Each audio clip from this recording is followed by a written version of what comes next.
안녕하십니까. 한반도 안보전략연구원 부원장 박성황입니다.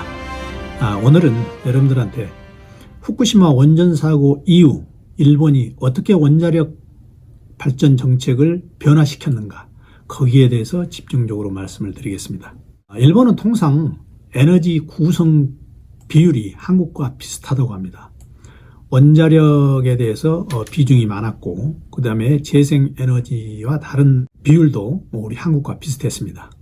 그런데 일본이 에너지 구성을 한국과 지금 달리하고 있습니다. 한국은 탈원전으로 거의 원자력이 30%에서 목표는 지금 6%까지 지금 낮춘다는 거죠.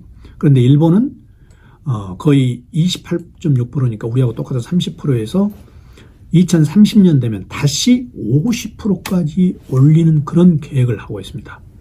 자, 쉽게 이해가 안 가는 거죠. 일본은 후쿠시마 원전 사고를 일으켰는데, 그리고 많은 원자력 사고로 피해를 봤는데, 왜 일본이 다시 원자력에 대해서 애착을 가지고 2030년에는 원자력 비율을 50%까지 올리려고 하고 있느냐.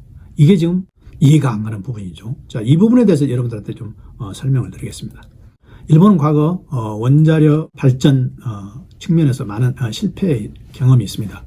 특히 2080년대 고속 원자로 몬주, 엄청나게 신문에 많이 나왔습니다만, 이 고속 원자로 몬주가 약 4개월째 냉각제인 액체 나트륨이 누수돼 가지고 사고로 중단이 됐습니다. 그래서 약 12년 동안 여러 가지 보완 공사를 하다 결국 2016년에 폐로를 결정을 했습니다.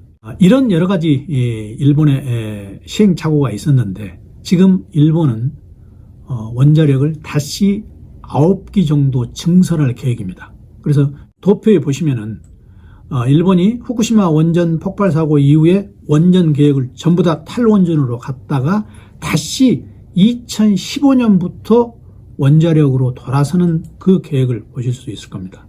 자, 원자력 발전에 대한 입장을 제가 자초지정을 조금 상세히 설명을 해드리겠습니다. 후쿠시마 원전이 2011년에 일어났죠. 2011년에 일본에서는 칸나오토라고 지금의 자민당이 아닌 민주당 정권이 탄생을 했습니다. 이 칸나오토는 탈원전을 천명을 했습니다. 그래서 에너지 정책 대전환을 주장을 하고, 지금까지 이 원자력 대신으로 재생 가능 에너지를 일본 정부에서 적극적으로 지원하는 고정 가격제를 실시를 했습니다. 그러니까 태양광 발전시키기 위해서 정부가 엄청나게 지원을 한다는 얘기죠. 그래서 기업들이 우후죽순으로 재생에너지에 힘을 쏟았습니다. 그러다가 이 태양광이 어느 정도 한계가 있다, 태양광이 버블로 일관한다, 이런 주위의 평가가 있었습니다. 그래서 기업한테 고정 가격제로 하기 때문에 당연히 1kg당 얼마 주는 걸로 기업들은 알고, 우후죽순으로 기업들이 전부 다 태양광을 하기 때문에 여기에 대해서 보조금이 눈덩이처럼 불어나서 결국 이 부작용이 많이 일어났던 겁니다. 그래서 관련 기업들이 너무 많이 참가를 해서 아베 정권 때는 태양광 버블에 대해서는 후유증으로 고정 가격제를 입찰제로 실시를 했습니다. 그래서 입찰제로 실시를 하자마자 약 100여 곳의 기업들이 도산을 하고, 태양광에 대한 기본적으로 그동안에 거품이 빠지기 시작했습니다. 거품이 빠져서 결국 2017년에 아베 정권 때는 완전히 입장을 바꿔서 탈원전에서 다시 원전 회귀 방향으로 돌아갔습니다.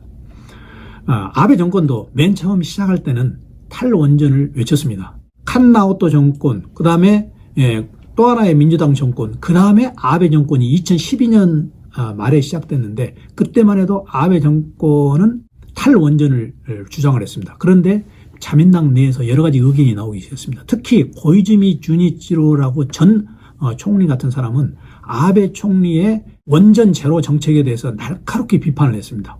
그 정책으로는 도저히 일본의 경제를 이끌고 가지 못한다, 그렇게 강력히 주장해서 아베 총리가 여러 가지로 검토를 하기 시작해서 결국 2015년에는 이런 태양광의 부작용, 그리고 태양광의 거품, 이걸 다시 정리하는 이런 계기가 된 거죠. 그래서 일본의 원전 정책 변화를 종합적으로 설명을 해드리자면 2011년에 칸나오토 정권에서는 완전히 탈원전을 선언을 했고, 그 다음에 바로 이어서 민주당 정권인 노다 요시히코 정권 때는 2030년까지 원전 제로 목표를 설정할 정도 됐습니다. 그러니까 원전 총 54기 중에서 14개를 바로 가동 중지시키고 40기도 순차적으로 가동 중지한다는 계획을 발표를 했던 거죠. 그러다가 2012년에 아베 정권 들어와서 처음에 자민당 내에 탈원전 그리고 원전 회기 세력들이 여러 가지 논쟁과 여러 가지 동청회와 또 토론을 거듭한 결과 2015년에 아베 총리가 탈원전에서 원전 회기 정책으로 다시 돌아간 겁니다. 그래서 원전을 다시 20 내지 22% 정도는 유지를 한다. 그리고 원전을 지금은 어떻게 되냐. 원전을 앞으로 계속 더 늘리겠다는 정책으로까지 지금 추진을 하고 있습니다. 이와 같이 일본의 원전 정책이 변화를 하게 된 거죠.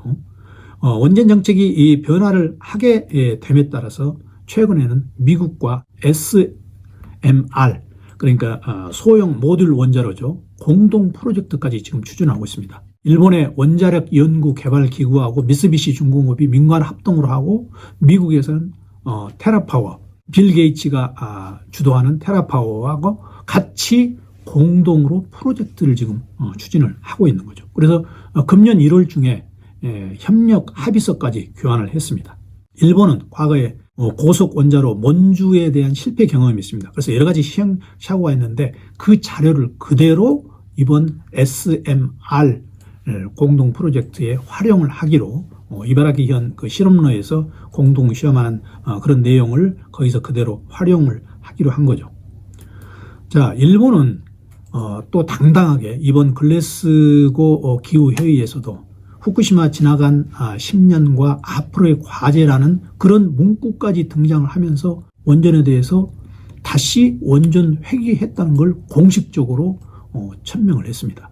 과거 후쿠시마 원전 때 이렇게 우리가 사고를 당했고, 또 그 원전 사고로 인한 여러 가지 경비가 이 정도 됐는데, 그래도 여러 가지를 종합적으로 따져보니까 원전이 가장 탄소 중립을 실천하는 데 중요하다. 이렇게 해서 이번에 글래스고 기후회의에서 후쿠시마 원전에 대한 종합적인 자기네들의 발표를 하게 된 겁니다. 일본의 탄소 중립 계획은 기본적으로 2050년에 탄소 제로 사회에 구현을 했습니다. 2050년에 탄소 중립을 해야 된다. 이런 게 파리 기후협약에 있었죠. 그래서 모든 나라가 거기에 목표를 두고 있는데, 영토가 넓은 중국, 인도, 러시아 같은 경우는 2060년, 2070년까지 지금 목표를 잡고 있습니다. 그런데 일본하고 우리 한국은 2050년 탄소 제로를 한다고 지금 이번에 계획서를 내놨습니다. 그리고 일본 같은 경우는 2030년에는 탄소 배출량을 2013년 대비 46%까지 감축시킨다고 지금 스가 정부에서 계속 추진을 해가지고 지금 기시다 정부까지 그런 목표로 지금 일관하고 있습니다. 일본이 탄소 중립에 대해서는 구체적인 계획으로서 2030년 중반까지 모든 승용차를 전기차로 지금 만드는, 지금 도요타 자동차에서 그렇게 발표를 했죠. 그리고 선박 항공기의 친환경 연료 전환을 비롯해서 관련 산업 연구에 2조 원 정도의 거금을 들여서 지금 기금을 창설하고 있습니다. 하여튼 일본이 지금 탄소 중립을 위해서 에너지 정책을 완전히 바꾸고, 그리고 2015년부터 계속 그렇게 일관되게 에너지 회기, 원전 회기 정책으로 가고 있다는 것을 우리는 유심히 봐야 됩니다. 원자력 비율을 6%에서 지금은 20% 내지 22%까지 확대했습니다. 당초 2011년 때는 완전히 일본이 원자력 제로를 목표로 하다가 지금은 벌써 20 내지 22%로 다시 원자력을 회귀하게 된 거죠. 그리고 신재생에너지는 뭐 50% 내지 60%, 그리고 10%는 수소 암모니아, 해상 풍력 등등입니다. 그래서 이 시간에는 여러분들한테 일본이 후쿠시마 원전 사고의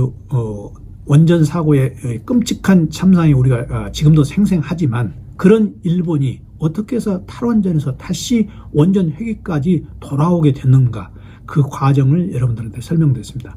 다음 유튜브에서는 일본을 제외한 전 세계가 지금 어떤 탈원전에서 원전 회귀 시대로 어떤 방향으로 가고 있는가에 대해서 좀 중점적으로 말씀을 드리고자 합니다. 고맙습니다.